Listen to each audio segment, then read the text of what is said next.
Speaker George Cocker had plotted a coup against Madam Salim, and that led to the arrest and imprisonment for a year or two, suffering in.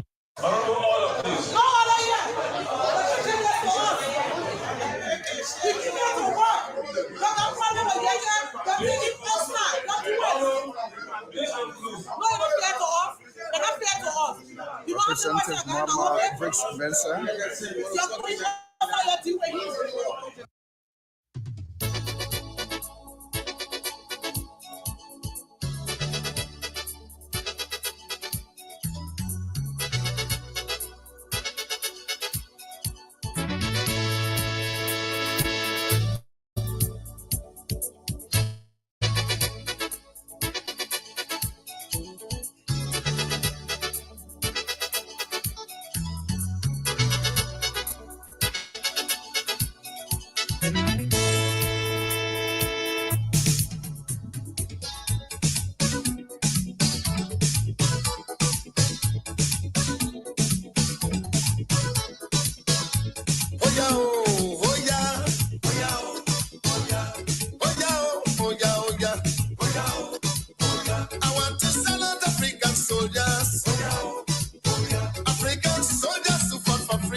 Our friendship is like a star in heaven, peaceful, pleasant, and shining bright above.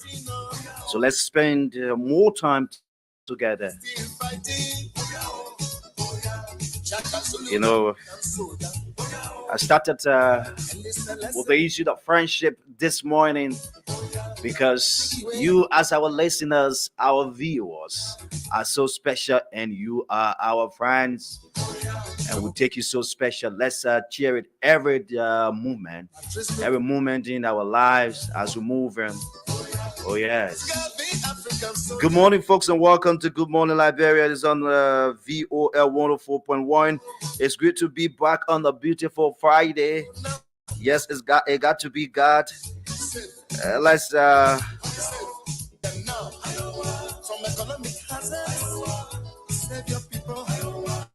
It is always good to be here to work in the best interest of Liberia. Oh yes. Good morning. Welcome to this edition of Good Morning Liberia. And today is the last edition for the week. The politician has started on this morning again. No problem. Good morning to you, Famata Duncan Davis. How are you? But it's good to be here. You know, I'm still battling the cold little by little. Good morning, Harris. How are you? And good morning, Paco. Good morning, folks. Good morning, Liberians. And good morning to the 15 political subdivisions of Liberia and all peace-loving citizens of this country. It pleases us to be here. And we are grateful to God this morning that we are still alive. So, yeah, it's great to be here. It's good to be. It got to be God, like I always said. It got to be God. Okay, folks, good morning and welcome. Those of you viewing this morning, you are so special. So all you need to do, invite somebody to the live, share the live, tell somebody that Voice of Liberia is on.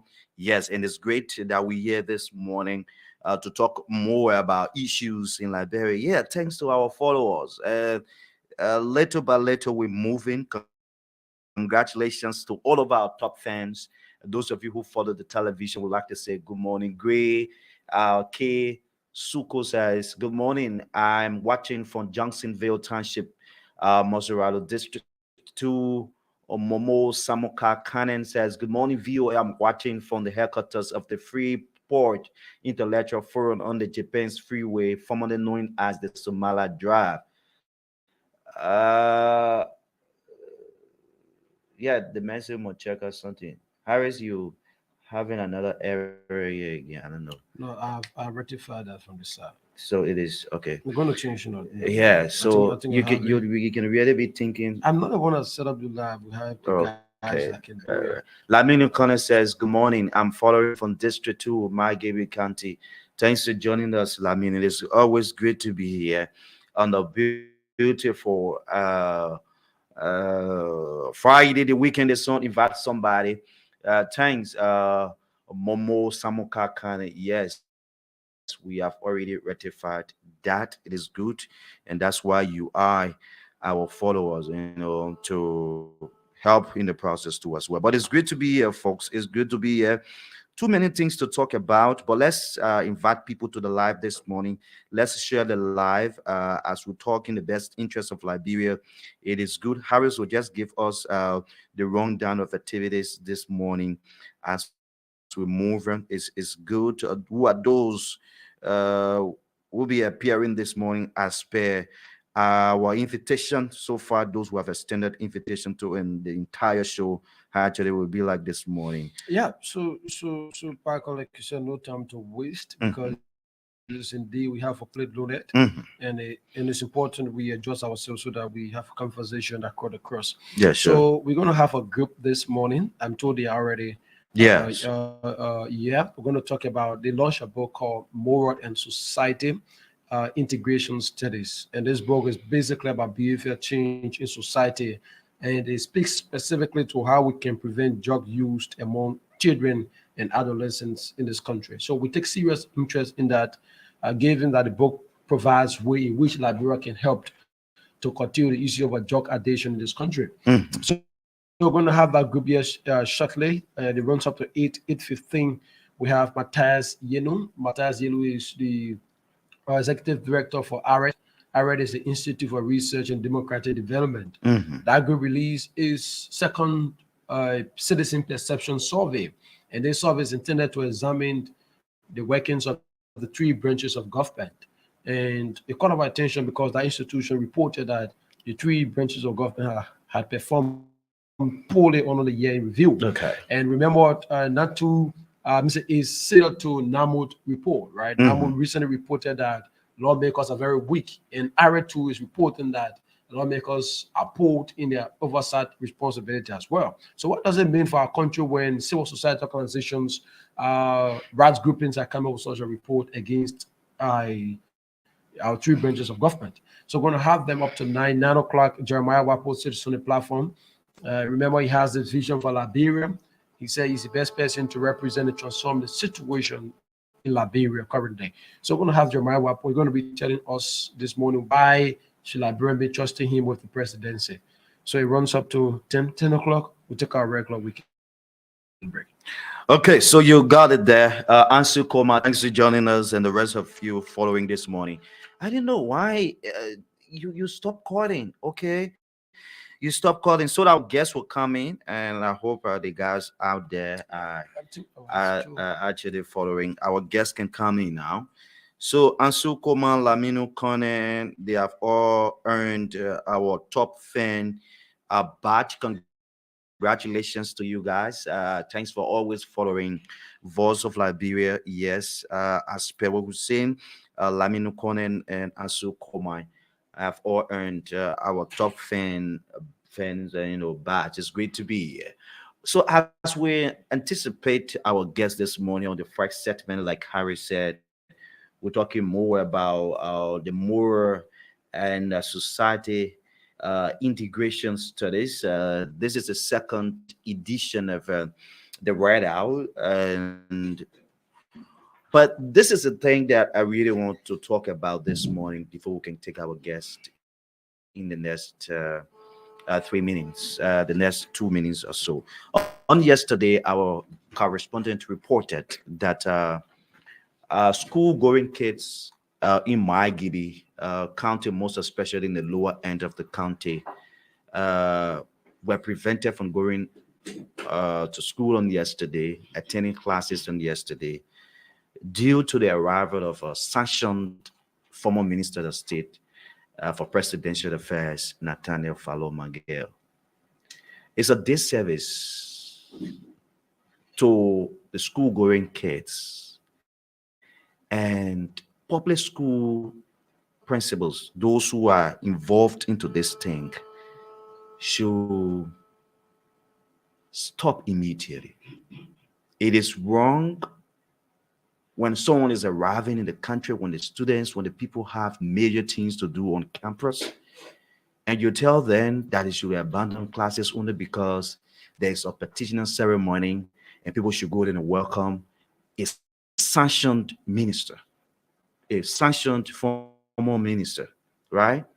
A former minister, someone who is perceived to be corrupt, and regardless of he being perceived to be corrupt, I think it is important to do justice to the children.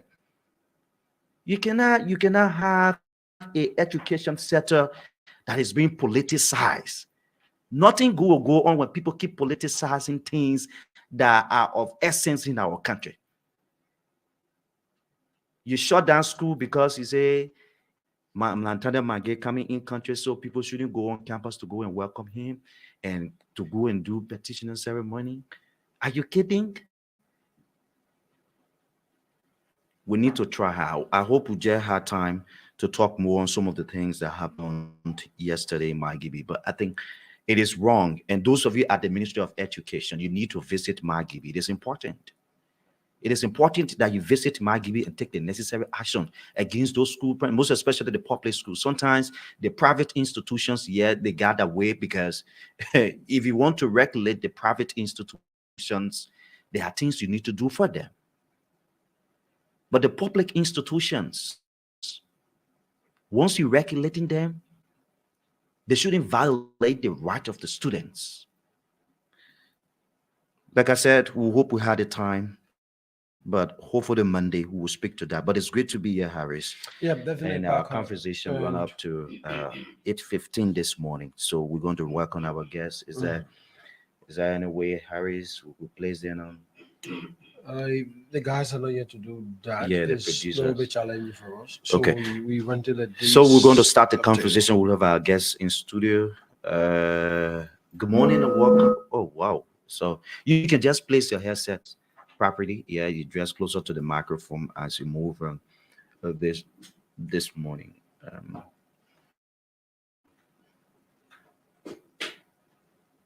You can come closer, huh? Okay. So it is great to be here. Our guests are all set and they will properly introduce themselves this morning as we move on.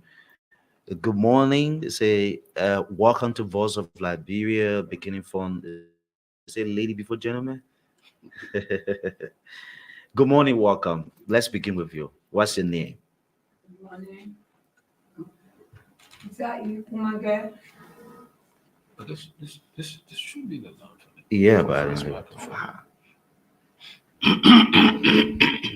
yeah, okay, so go ahead. Yes, I'm Peter Kumage. I'm moral education officer. More education officer. Let's go. Okay, so good morning for the Liberia family. I am Patrick A. Chair. I am the director of programs at the Innovation Liberia. Director of programs. That's good. Welcome on more things. Okay, so let's get to our welcome to the show.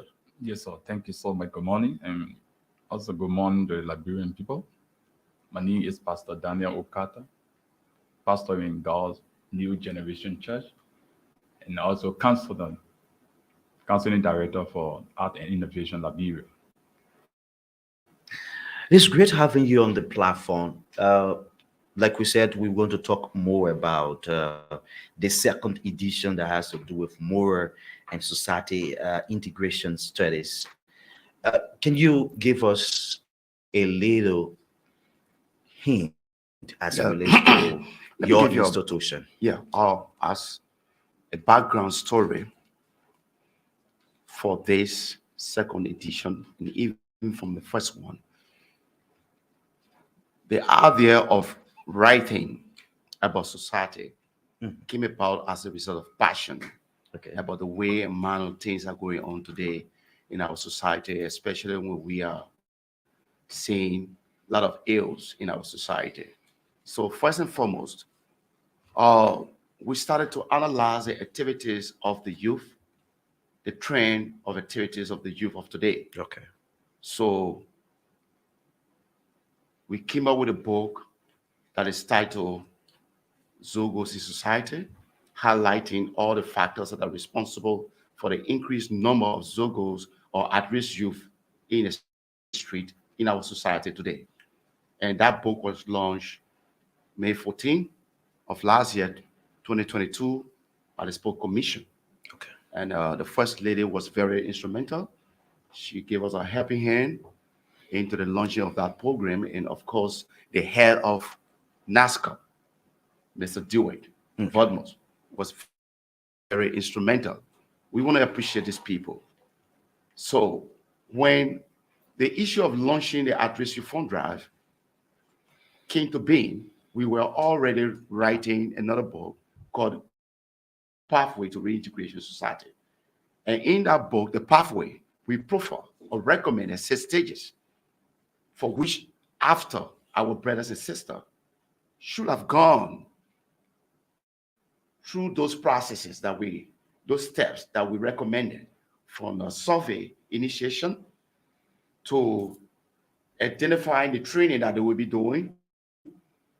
From there, after the training process, we have the counseling session and the gathering counseling session before the reintegration package, from which they will be guarded. After 6 months, after the 1 year, 6 months, then another 6 months, buying all their tools, but then they will be left alone to do their work. Okay. After that, we look at the wider society. We look at the school children. The school children are being negatively influenced today by the wider society. So we sat down again. We started analyzing what can we do to incorporate, these school children, to kind of develop a program for them. So we brought about same day student education and moral drive. The student education and moral drive brought about moral and society integration studies. So that was the second edition. The first edition is actually talking about the actors. We talk about the parents. We talk about the teachers. We talk about the pastors. We talk about government intervention, as to how to work together to mitigate this problem that we have in our society today. So today, we have about 25 schools on the Bushel Island that already been enrolled into our CMD program. We have started teaching this book, of course, at the New Era International School. Okay. Yeah, we have 4 stages of engagement. We have this meeting the instructors first. We give them the book. They go through the table of content.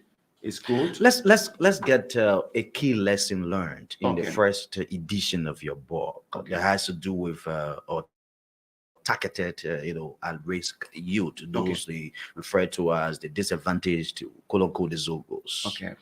Let's look at the key lesson learned that you have to do your book targeting them. Yeah. The reason or the main objective behind this particular movement or kind of, passion is that we look at the youth today. We look at the backriders, beside those that are in the ghettos. We look at the background. We look at the keke riders. We look at those that are selling in the street traders, petty traders. How many of them are building career?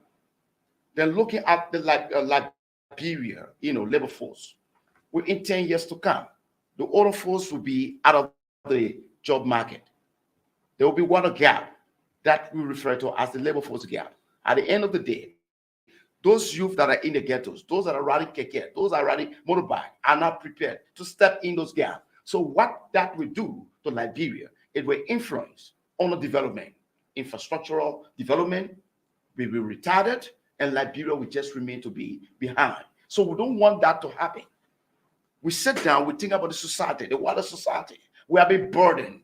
Has it made any change since you decided to think out of the box to get people who are, quote unquote, liberated to society? Has it made any change since you launched the first edition before coming to the second? Definitely. We have made a lot of tremendous change. Let's get to the pastor on the first we have edition made before we can get to tremendous Harris and come on Thank the you so second much. edition.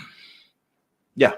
Yes, we've been praying because this issue is not just a physical something, it's about spiritual matter too.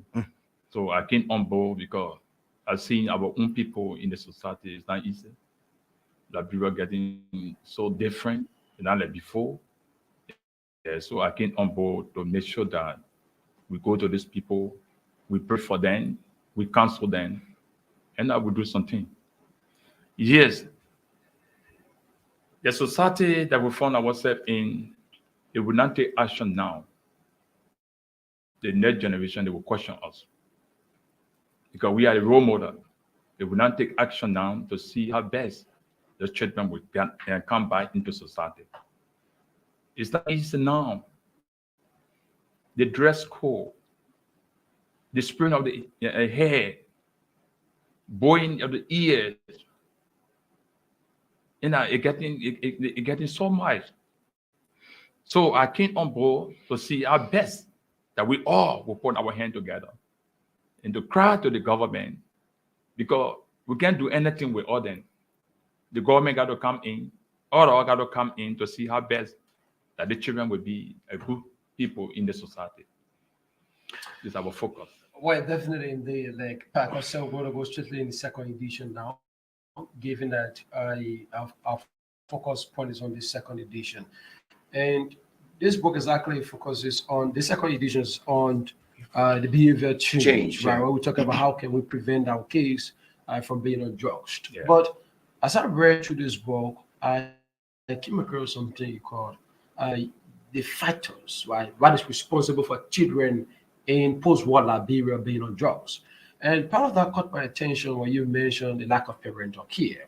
And that's one, and you went on to mention that the DA also have a responsibility. And to some extent, in Liberia, the DA only look at what you call the enforcement aspect, and you call for civil education.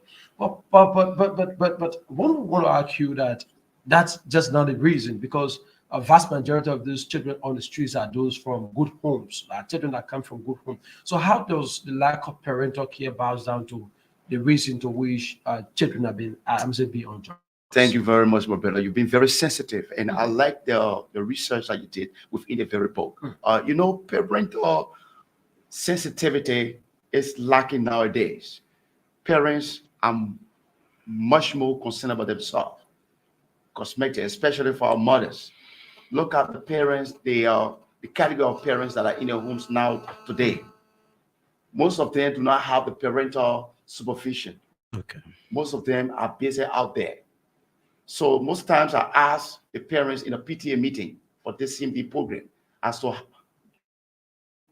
what time, what was the last time did they go on to their children's campuses and maybe ask for their teachers, and ask what their children are doing in school. What was the last time did they check, their children's assignment? What was the last time did they check on the children as to how well they are doing when they come from school? Where did they go? All of these things are lacking today. Now, when you check, most of the drug abuses we have today in our society start from the very parents. Can't go buy my cigarette, can't go buy my beer. All of these things, we see them happening in our society. So even from the introductory aspect, you see parents are much more involved. They are the factor, they are the first factor that we take into consideration that is leading this society to be like this. Most parents now do not even check the children dress code. They dress anyhow. Small as let's say 8 years old, maybe 6 years, they apply attachment on a child. Then they go back and attach something, they give it to them. You think that is fun for us? It's not fun for us. More parents are not even cared about. They're not even caring about tomorrow. You understand? What they put on is what they allow their children to put on. The manner of conversation, where the kind of movie that they watch has sexual content. All of these things are not being carefully figured out. Look at the Nigerian movies that are coming today. All of these things, okay, are that impurity in terms of the behavioral, kind of training that we're supposed to have in our society today, which is not good for our society. So we want to beg the people out there, because we want to launch this innovation classroom. Okay. An innovation classroom has to deal with two major topics: civil education and moral education. Moral education It's now a campaign that should be taught in schools. Moral education should be on a religious moral education. So we have started meeting the Deputy Minister of Education with the first edition. The second edition too, we'll have to meet Minister Ansusoni. That is why we make a special recognition here. We recognize him, and we really want him to look at this book. If there's any critique, if there's any addition, anything that we can do so that we can work along with the Ministry of Education, and that this book will be taught in schools. So the book hasn't been published. The book hasn't been published. It has been published already. It has been published. It has been published. This book has been. We have started teaching this book in schools. But I think if you were talking about, or if you're talking about the Ministry of Education authorizing it to be taught in various schools across the country, probably you might have gone in contact with the ministry and then you do some revision of the book before being released. Yeah, that's one important thing. But the other thing is, we have taken initiative. We have looked at what is good for our society. We have put all of these things based on the reality of the day. We are dealing with the youth. We are dealing with the AOC society today. The youth, the trend of activities of our youth today. In as much as we have been dealing, going to one ghetto to another. During the launch of the first book, we took so many of our brothers and sisters. We bought the shirt. We printed on the shirt. I am tired with ghetto life. I want career training, support. So we carried into the Sport Commission and stakeholders. The American ambassador sent a special representation, representative, and they were there. They gave their own remark as to how they should comport themselves. They should go through, some sort of training that will make them better people tomorrow. So we are still begging people to Mr. Chie, yes, how practical is this book to align with what you've written and making sure that your target as per what you want to see in the lives of children can be achieved? That is the reason why we are now about to launch this media project called Innovation Classroom. Innovation Classroom have two engagements. Number one, the radio broadcast engagement and community visitation. Communities that are youth dominated, communities that are prone to violence, youth violence. In as much as we are just coming to the general, and presidential elections, we are launching this civil education campaign in order to go to communities, talk to community leaders. We gather in maybe Palava House. We try to sensitize. We try to question our brothers and sisters. That's what we are doing. Because civil education, the essence of civil education, is to impact knowledge about democratic practices and institutions, inspire active and more informed political participation in our society. Then one may ask, what will be the impact of civil education now? Number one, civil education foster our democratic culture and it build the values also. That isn't being observed in most of our schools or maybe in our education circle. But then the civil education you're talking about, we're being taught at a certain point in time, but it is not saying. Yes. Sure. So this is why we want to do it practical. You wanted to come in, Pastor, before we can get to the female. Yeah, for instance, on the civil education, the student or the children at the societal level, they need to know their citizen responsibility. The responsibility as youth in a society. You have to know what makes a citizen to be a responsible citizen. All of these things will be taught in our topics. All right, Pastor, I think you wanted to come in. Yes, I already thought I already getting information from the director about the rights every citizen should know about. There are some people in Liberia, they not really know their right. Okay. Yes. We have right to life, right to dignity, right or personal liberty, right to fair hearing, right to privacy, right to freedom or thought, conscience, and religion, right to freedom or expression, right to freedom or assembly and association. There are more people in the country now really know their right. That's why people saying all type of things about them. When you go to the radio station, when you go to the police station, they show you buy shit. You will put gas in the car before they go arrest somebody. Now the children right oversee the elder, their parents, and not so to be so. Because the Bible says we must train up the children that when they grow up, they will not depart from it. Okay. And some parents are doing it. That the professor saying the children to go do something is not correct, bring them money. It's not correct. Let's look at. I listened to you doing the intro. You spoke of the religious community. You talk about the issue about drugs being fought in that versus also spiritual. Yeah. Now, they just want to a question about what's the role the religious community can play in this fight, given that all of what we do, you from different sides will come up with the beautiful ideas, place them in a book, thinking that even the youth can really help educate their friends. But what is thinking the religious aspect of it when you talk about it being associated with some spiritual, I mean, say a life or the way you tell it to be. Yeah. So one is thinking, what role can religious, the religious community will play, so that we all can fight this thing out of our society. Thank you so much. This battle that we are fighting is not just physical, but it is spiritual. Spiritual. That's why I'm getting more pastor on board. That they will be in the gap praying for the children, counseling them, delivering them. That there are some carrying a load that they not really know. Some had influence over their life, and now they play the air they need for people to deliver them. It takes God. God, there's a spirit behind this drug addict. The drugs business, there's a spirit behind it. So to just go and talk to them, it's not all. You need to bind something and you need to deliver them from the hands of the enemy.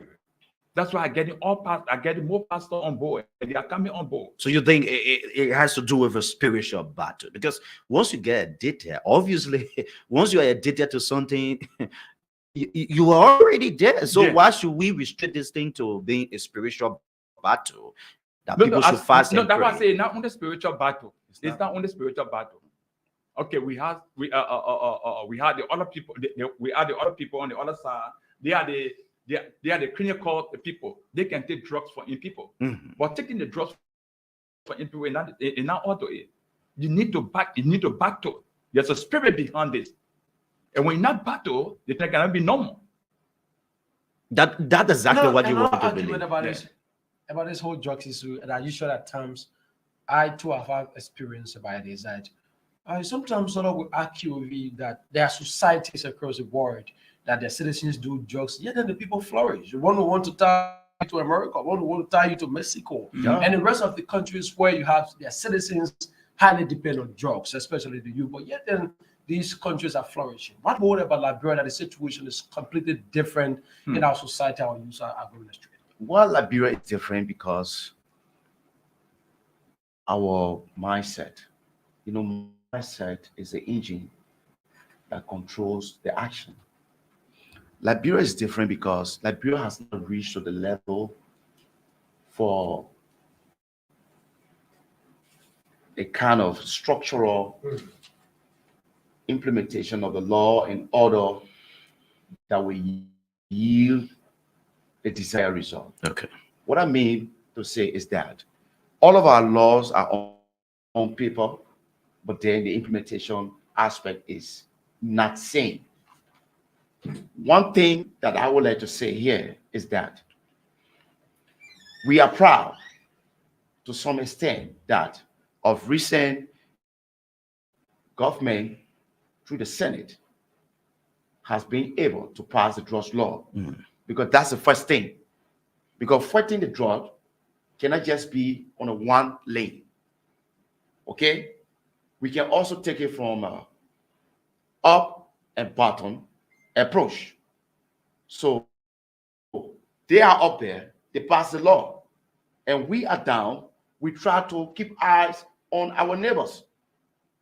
Whoever that is having a ghetto, let that person be exposed. In the first place, all of these ghettos should be demolished. Drug trafficking should be a crime that should not be bearable, of which is there in the paper that it should not be bearable. I think more benefits should be directed to the users, the end users. The end users. But I think the issue of the drug law mostly is targeting the traffickers. And once you try to target one more of people who using it, when there are no programs, adequate programs to facilitate, then leaving the drug, it intensifies. Leaving the drug is one thing, but then seeing the drug and being a habitual user is another thing. If you do not see anything, you will not use it. Let's get So to the restrict to the it lady on is the the first thing. on the discussion. What has been your role, madam, in this entire thing? In making sure that you people help to curtail drug and the rest of it and the work you do. Thank you again. Yes, like today we have our children. My role is to really start talk to our girls, children out there. Okay. We have our children, sometimes you see like 12, 13, 14 years old getting pregnant, teenage pregnancy. Okay. Sometimes it happen out of peer pressure from the negative side. Some parents encourage the child. Sometimes they get pregnant and then they let the child to go out there. And going out there is not all the people. The child will go follow some friends. Sometimes even in the school, they will go follow some friends, get pregnant, go out there, go see, give birth. And that particular child will live in our street doing the same thing. Like we visited a ghetto where you will see about 15, 16 years old child there, a girl child, with another baby in your hand. What become of that child tomorrow? Coming up with that kind of attitude. You have your child smoking, then you give him breast, Breastfeeding that child. breastfeeding that child. If that child grow, what become of the future of that child? They will follow the footsteps of the mother or the parents. So we really try to talk with the government. We're talking to our children, our parents out there. That we should really work together, put hands together about our children. Like sometimes you see a girl coming up, 13 years, 10 years, something we call pins. I'm Okay. like half naked in the street. Like the new word internet, they say boyfriend jean. Tear from the top all the way down, see them passing. Sometimes we say, oh, the man rape. But we ourselves encourage a child to go out there and bring it. Because if I look at my child, 13 years and go and buy you pants, half naked clothes and say, go out, go in the street. Then tomorrow you come with public. I encourage you. There's this practical comparing things sometimes some of the parents would do, like Yes. to say your friends out there are making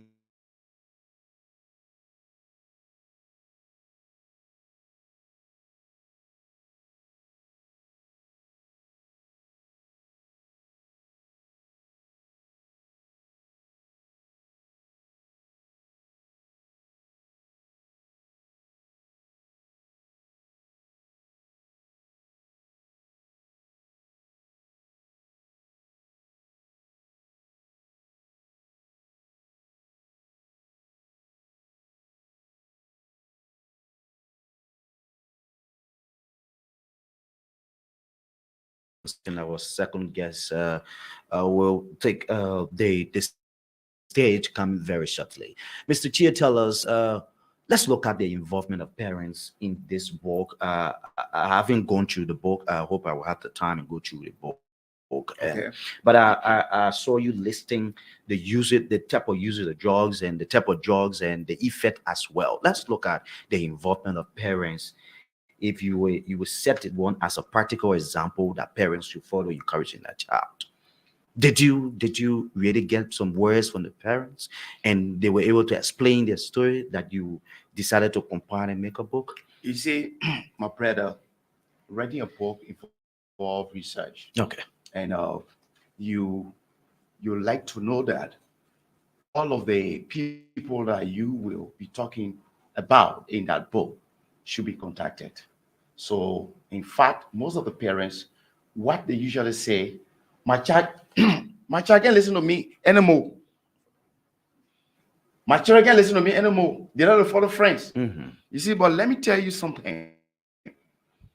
You see, charity begins at home, meaning that at the early stage, there should be some sensitivity. Parents intend to show more love to their children. For me, today, I tell parents, I say the greatest love that you can show to your children is the love of training. Okay. It's the law of the impartation of discipline. When you discipline your children, it implies that you love them. Mm-hmm. But look at the children around today. Look at the parents. When they say they love their children, they give them the things that will harm them tomorrow. No wonder why it's a story that was told that the boy was about to be sentenced for life imprisonment. Where he said, okay, Father, I have a last word.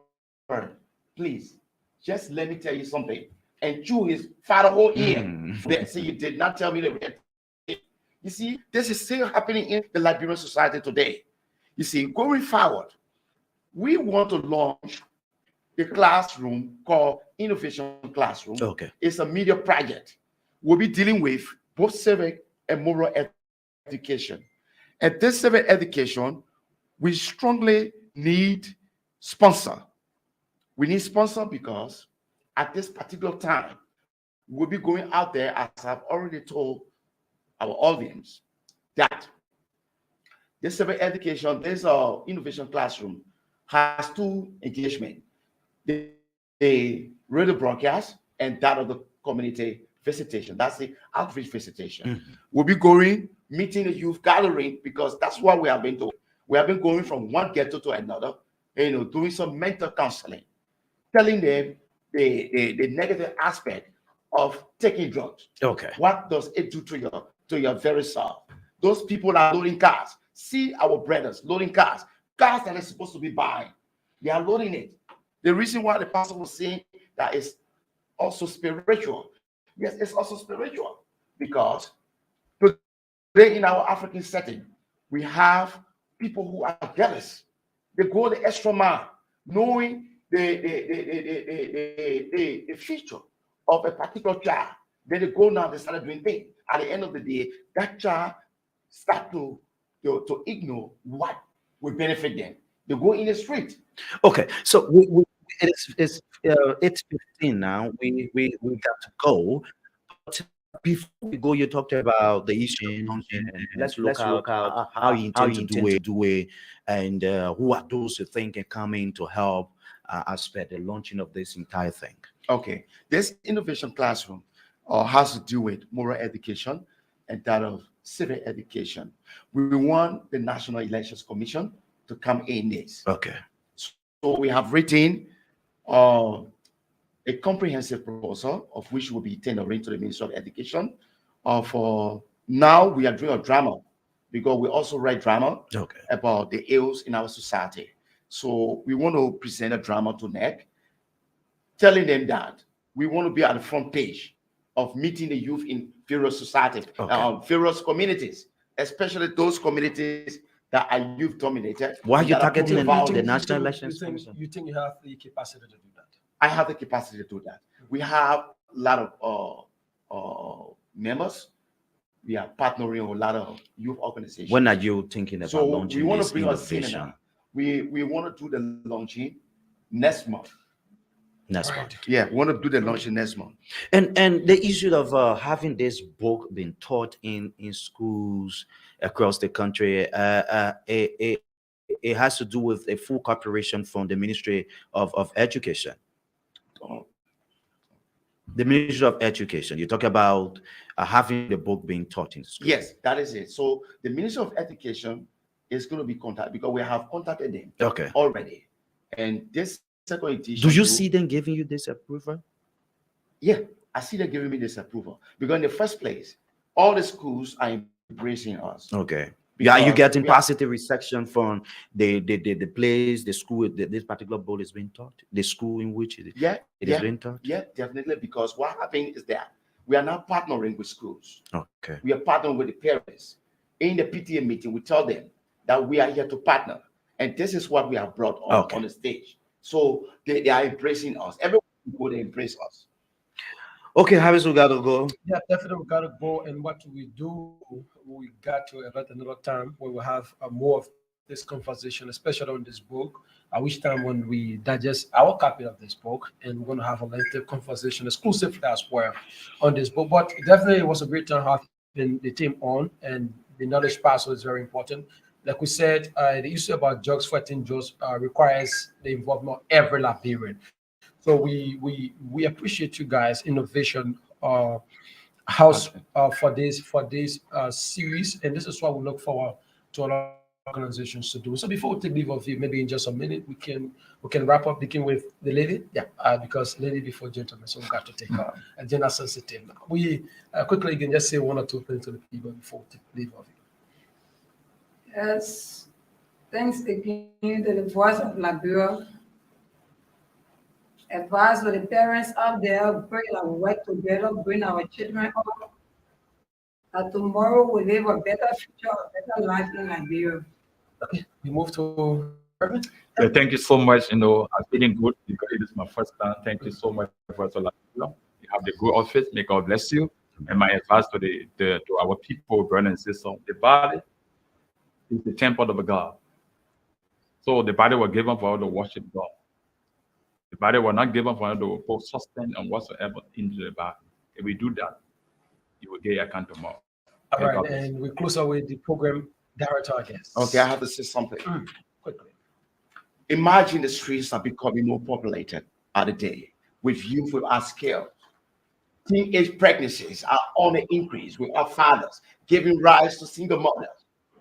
Those in schools have been negatively influenced by the day.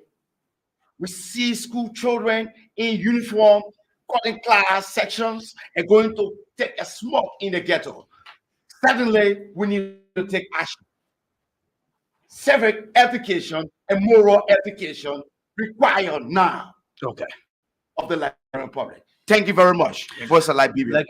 Like Harry said, we will extend you another invitation where you will come here and then we talk more about the book and your launching process. So wish you the best as you go about doing your thing. It's on Good Morning Liberia, folks. 104.1 FM. We here on a beautiful Friday. They show the song. My name is Paul and Parker. Harris Willis is here, and we're playing host to an institution from the Innovation host publication series that has to do with more and society integration studies, launching its second edition that has to behavioral change in society, preventing drug use among children and the rest of it. So we got to go now. We got to take our guest this morning, but Thank you very much. tell us, Liberia, we're coming. Are you tired with slow internet?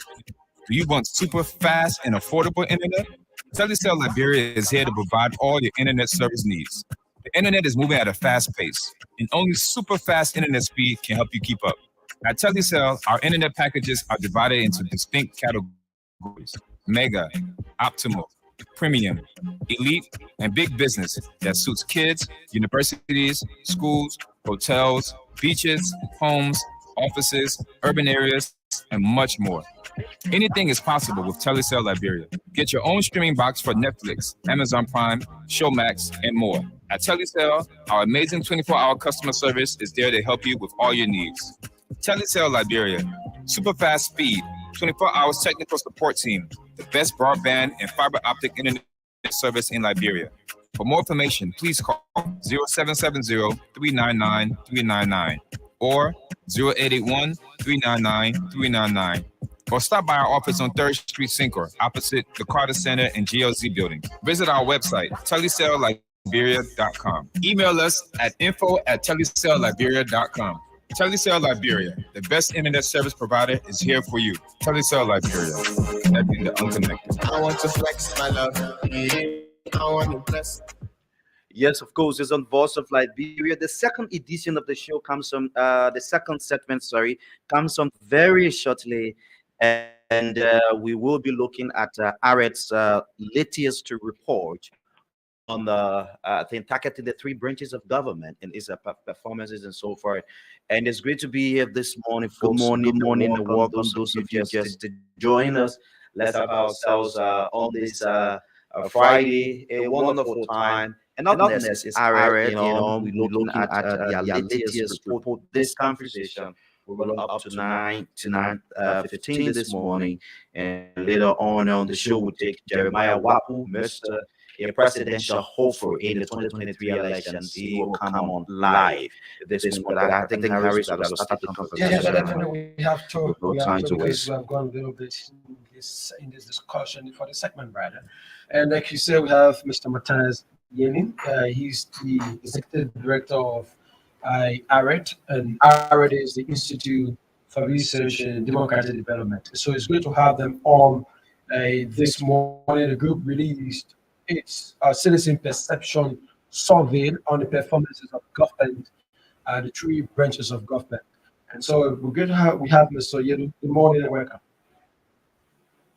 There you go. Good morning. So you I could, think it's my you could just a bit closer to the mic. Okay. All right. Good morning.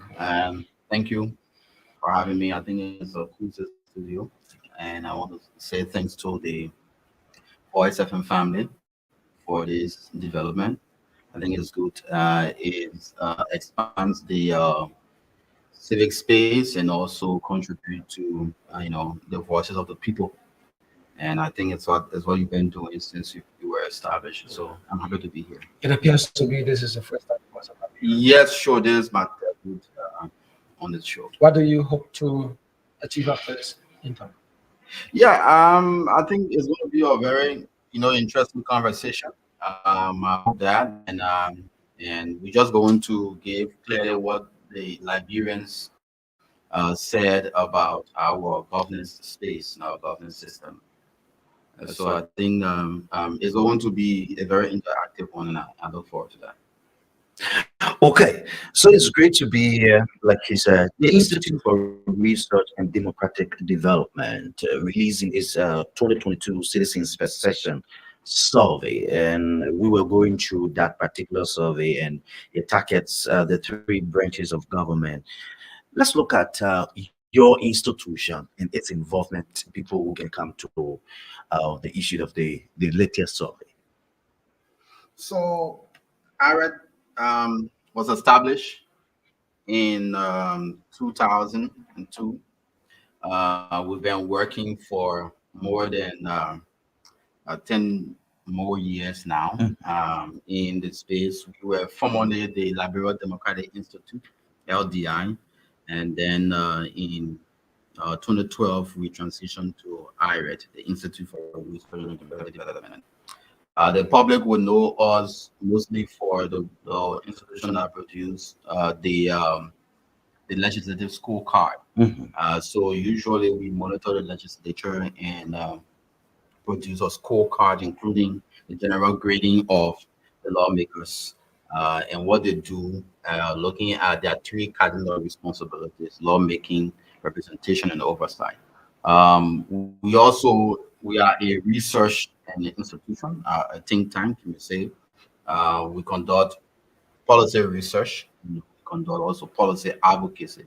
We've done a lot of work around elections. Matter of fact, we are a member of the biggest and largest elections coordinating body, which is the ECC. Okay. So we've been doing a lot of work around electioneering issues. We are part of different regional bodies. We are a member of the Pan-African Monitoring, Parliamentary Monitoring Associations, organizations. We are also a member of WADEMOS, which is the West African Democratic Solidarity Network. We're also a member of WION, which is the West African Elections Conservation Network. So these regional bodies that we are member of, we hold strong membership there. We are founding member. We've been working. During the Kenyan elections, we had our team that went to Kenya to monitor the elections from Liberia. So we've been around for quite a long time. We've been doing a lot of work around our governance, around political governance, economic governance. We've been working a few months ago. We released a report on our economy. We were looking at the small medium enterprises and how the facilities have been in Liberia. What are the opportunities for the people to access our banking systems? What are the profits? What are the things that are provided for by our banking institutions, especially to Liberian-owned businesses, so forth. So we have a report. We released it working with USAID and the Central Bank of Liberia and the Ministry of Commerce to see how we can, improve our credit facilities in Liberia. So What is the vision behind these whole initiatives that you release different reports, survey outcomes, and you just release them to the public in terms of things? Are there targeted goals you look for when you send out these reports to the public? And just linking your establishment since 2002. Yeah, definitely. We have had some successes and also some challenges, of course. The idea behind this research and the advocacy is it's greatly to improve our governance space. Okay. We need to make it more transparent and accountable, and also improve the civic space, making sure that Liberians can understand the working of their government. Liberians can hold their government accountable, and Liberians can also be accountable to the country. So it's a two-way street, not just that you hold the government accountable, but you as citizens are also accountable with the decisions you make, whether at the ballot, whether at policy, round table, whether with in community, on elections and all of that. But the goal is to improve our governance space and make Liberia, a better, and a democratic nation. How do you, what type of yardstick do you use if people will take your report to be credible, as per some of the reports you have released to the public? Okay, so the first thing is we are non-partisan. In IRED, we vet our employees correctly. We do due diligence. We also, when we release we've been around for a very long time. We've been a credible institution, and we're still a credible institution. We've not taken sides. Our role as civil society is to be that twin mother, and also to not just criticize but also provide recommendations, and also work with government or whosoever partners, to improve whatsoever we say that needs improvement. So also when we do our interviews, we have and that's why we say we conduct evidence-based research. Okay. So that means we have the evidence. We do not just conduct advocacy basically. We don't go around just accusing people. We make sure we research properly. We have a team that will critique whatsoever thing that comes even from the field, and cross the T and dot the I's and all of that. And the kind of culture that I've built over the time since I became executive director is that all of our reports are on the board, and including all the employees, Okay. all the staff of IRED, including even the office assistant is there, seeing what we give out, contributing to that report before it even comes out. And from there, we also send it to some of our consultants who also have a look at it. Okay. And our partners have a look at it, and and say, look, this is it, this is it. And so it's a kind of whole process that we do before these reports are released. And so when they are released, and they are exactly from evidence base. The last time I followed on your organization was at the time you initiated a campaign on the decentralization of local government aid. Yes. How far has the organization gone with that campaign? So good. We can say kudos to the legislature and the president of Liberia for listening to the cry of Liberian people. We needed to just we have a decentralization law that gives power to the people in the simplest way.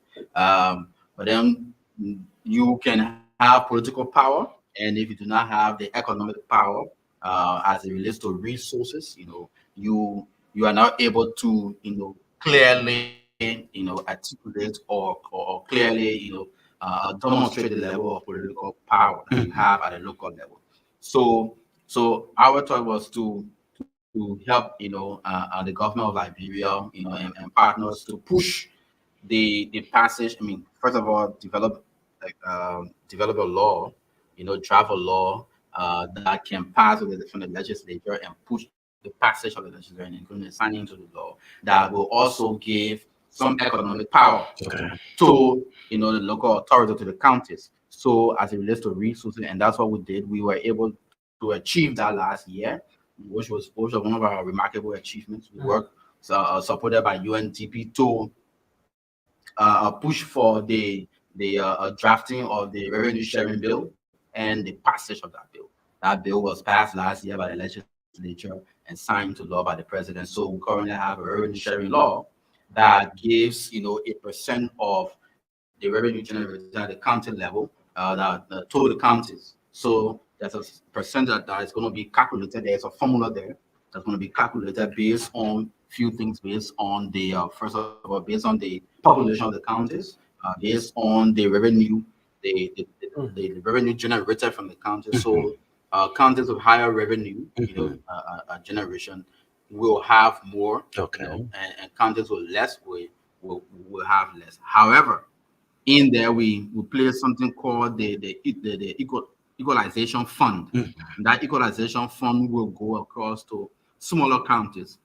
That means counties who do not have the kind of population, counties who do not have maybe huge economic activities in those counties and attraction. So you will have a kind of equalization fund to be able to help them and with their own development. And so we've done that. We've also conducted awareness around the decentralization law, because I mean it will surprise you that there are local authorities who do not understand what the decentralization law is.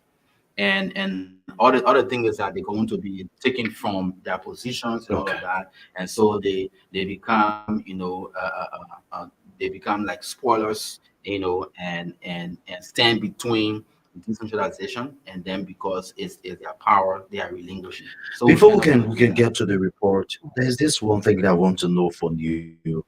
Sometimes when you release your survey report and it is been saying like one of the areas where you were referred to a lawmaker scoring 0 as per his performance in at the national legislature, and then the people from his district were referred to him as a mobile lawmaker and it will take over. The last time I listened to you, you made a statement that accusing the national legislature for working for the president. He said that the national legislature is working for the president instead of the people, because most of the passage of some of the bills are generated from the executive.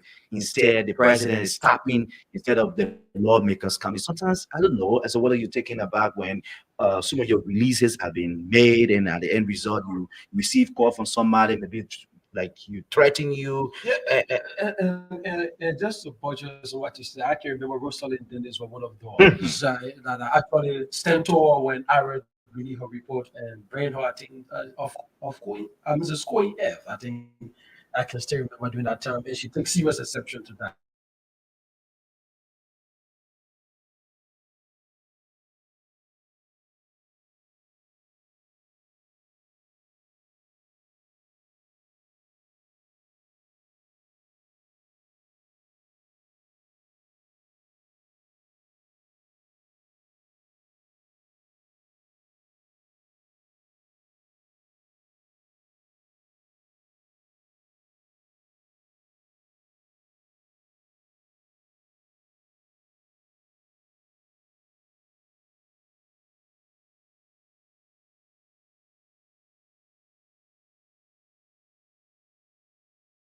Interesting part to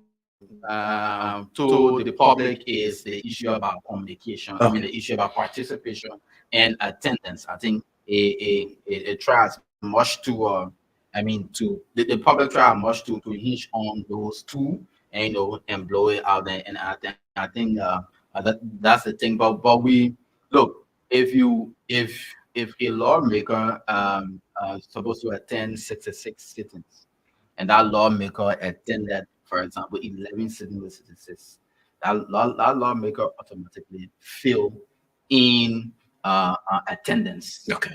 So if a lawmaker sat in section and did not say a word, and then when we say a word, it's not just talking across the floor. He must be recognized, and then you speak. So if you talk across the floor, we don't count that.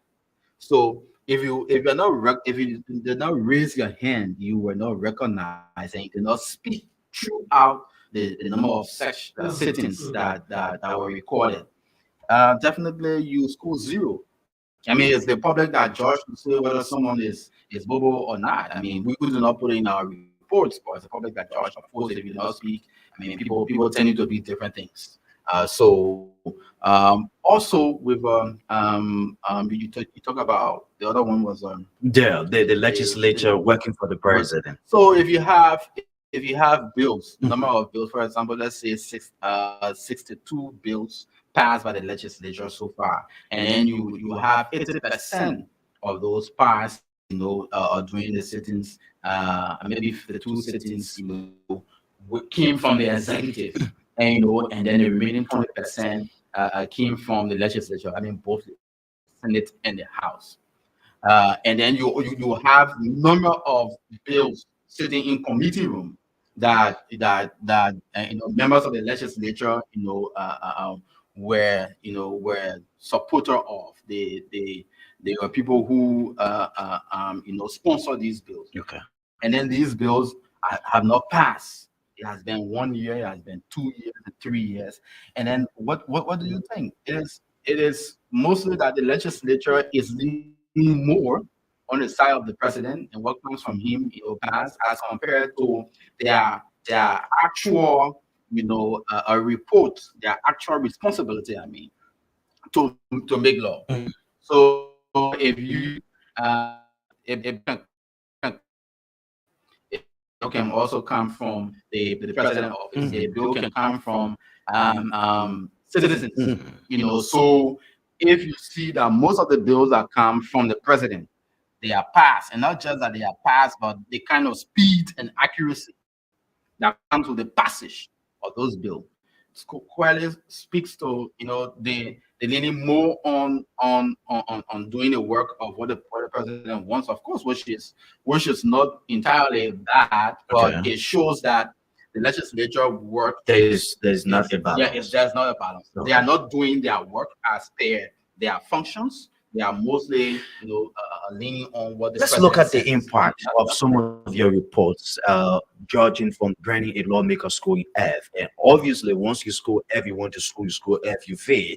You either be demoted, like if they had that particular system, or you remain in that class. And if we restrict that to elections, the citizens should be more inclined at certain point in time to maybe pay back a lawmaker who went to school and for for 6 years. And so let's look at the empire. Like you say, a lawmaker still serve, and at the end result, we see the people still voting this lawmaker. So there's one thing that Liberians need to understand, and if we as Liberians, and I think it's one thing that politicians, I really know that most politicians and uh, most of those who are running or contesting, canvassing to be lawmakers are not really being honest with the Liberian people about their roles. A lawmaker is not the one who should build road or build a clinic or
say, "Look, I will build clinics, I will build schools, and so forth to do that." So and if until we can understand, that a good lawmaker is not the one who built the clinic, is not the one who built the road, is the one who advocate, for you that the government as a government to build a clinic or road, in the community, and conduct himself in the manner, or conduct himself or herself in a manner that is clearly in line with democratic principles and tenets, as really with his or her responsibility as a lawmaker. Before that, we still in a long haul, and that's what we want to do to sensitize Liberians about the role of their legislature. That's exactly and then where we can be able to hold that's that exactly lawmakers accountable by where that. I was coming, because the thing about it is that the citizens have been of mind that until a lawmaker come out and said, "I built this bridge," they see that person to now. I mean, say the person is not doing anything until a lawmaker comes out and say this school was built by me. So the mind of the people is that the lawmaker will be able to point to projects that he himself carried out, or she carried out, right? That's the only way to think the lawmakers or that lawmaker is working. Now, in essence, like you said, the lawmaker should be that person who will advocate and make the laws, right, that will be able to prepare government to do what is right and what the citizens need. So, on the other hand, someone will argue and say, then the responsibility then rests on the shoulder of the citizens to understand that these things, the lawmakers, their roles and responsibility before we can start blaming the lawmakers for that. So I would not entirely say that the responsibility is more of a tripartite responsibility. It is both with the Liberians, the citizens themselves, to understand that the role of the lawmaker. Okay. It is the responsibility of those who would be lawmakers to be clear on their functions, and do not add to themselves responsibilities that are not given them by the Constitution, just for political gains. We understand it's politics, but you need to be honest, to those who you want them to vote for you. The responsibility also lies with society. like us to sensitize Liberians about the roles of the lawmakers, and also the media. Will do a huge lot. Will do a lot when it comes to that, and that's why I say it's a kind of tripartite responsibility. Let's move on now to the 2022 Citizens Perception Survey. And according to you, the survey has shown that the three branches of government, the legislature, the executive, and the judiciary, have poorly performed. Let's look at the yardstick you use. And what do you call poorly performed within your institution? So we look at, firstly, the international standards for governance, looking at the key functions of a government internationally. That's what we use to to grade, to ask the 7,200 citizens to grade their government. So based on these, five, functions, which is administration of justice, unconditional respect for the rule of law, which is one. Domestic order, looking at equal protection of citizens irrespective of creed, tribe, connection, and relationship. Okay. Which we may say nepotism or whatever. Protection of civil liberty, looking at ensuring the basic rights and liberty of all citizens as assured by the Constitution. So